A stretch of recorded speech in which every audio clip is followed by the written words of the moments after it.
ಭಾರತದ ಜನಗಳಾದ ನಾವು ಭಾರತವನ್ನು ಒಂದು ಸಾರ್ವಭೌಮ ಸಮಾಜವಾದಿ ಸರ್ವಧರ್ಮ ಸಮಭಾವದ ಪ್ರಜಾಸತ್ತಾತ್ಮಕ ಗಣರಾಜ್ಯವಾಗಿ ರಚಿಸಲು ಮತ್ತು ಅದರ ಸಮಸ್ತ ನಾಗರಿಕರಿಗೆ ಸಾಮಾಜಿಕ ಆರ್ಥಿಕ ಮತ್ತು ರಾಜಕೀಯ ನ್ಯಾಯ ವಿಚಾರ ಅಭಿವ್ಯಕ್ತಿ ವಿಶ್ವಾಸ ಧರ್ಮಶ್ರದ್ಧೆ ಮತ್ತು ಉಪಾಸನಾ ಸ್ವಾತಂತ್ರ್ಯ ಸ್ಥಾನಮಾನ ಹಾಗೂ ಅವಕಾಶ ಸಮಾನತೆ ದೊರೆಯುವಂತೆ ಮಾಡಲು ಮತ್ತು ವ್ಯಕ್ತಿ ಗೌರವವನ್ನು ರಾಷ್ಟ್ರದ ಏಕತೆಯನ್ನು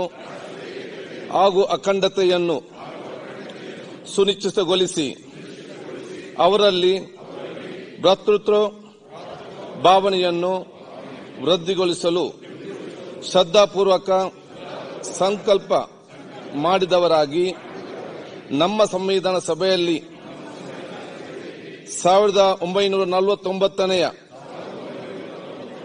ಇಸವಿಯ ನವೆಂಬರ್ ತಿಂಗಳ 26ನೇ ತಾರೀಖಾದ ಈ ದಿವಸ ಈ ಮೂಲಕ ಈ ಸಂವಿಧಾನವನ್ನು ಅಂಗೀಕರಿಸಿ ಅಧಿನಿಯಮಿಸಿ ಅರ್ಪಿಸಿಕೊಂಡಿದ್ದೇವೆ. ಕಾರ್ಯದರ್ಶಿ ವರದಿ ಮಂಡಿಸಿ. ಸನ್ಮಾನ್ಯ ಸಭಾಧ್ಯಕ್ಷರೇ, ಮಾನ್ಯ ರಾಜ್ಯಪಾಲರು ಮಾಡಿದ ಭಾಷಣದ ಪ್ರತಿಯನ್ನು ಸಭೆಯ ಮುಂದೆ ಮಂಡಿಸುತ್ತಿದ್ದೇನೆ.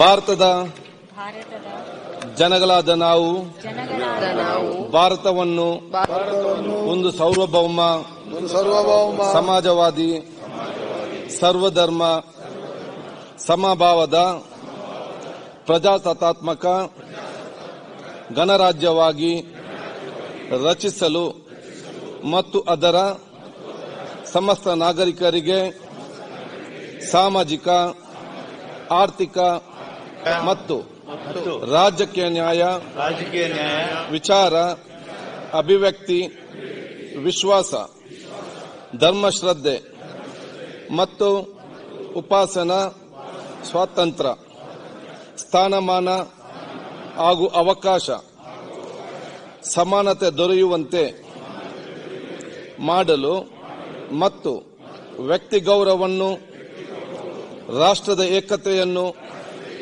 ಹಾಗೂ ಅಖಂಡತೆಯನ್ನು ಸುನಿಶ್ಚಿತಗೊಳಿಸಿ ಅವರಲ್ಲಿ ಭ್ರಾತೃತ್ವ ಭಾವನೆಯನ್ನು ವೃದ್ಧಿಗೊಳಿಸಲು ಶ್ರದ್ಧಾಪೂರ್ವಕ ಸಂಕಲ್ಪ ಮಾಡಿದವರಾಗಿ ನಮ್ಮ ಸಂವಿಧಾನ ಸಭೆಯಲ್ಲಿ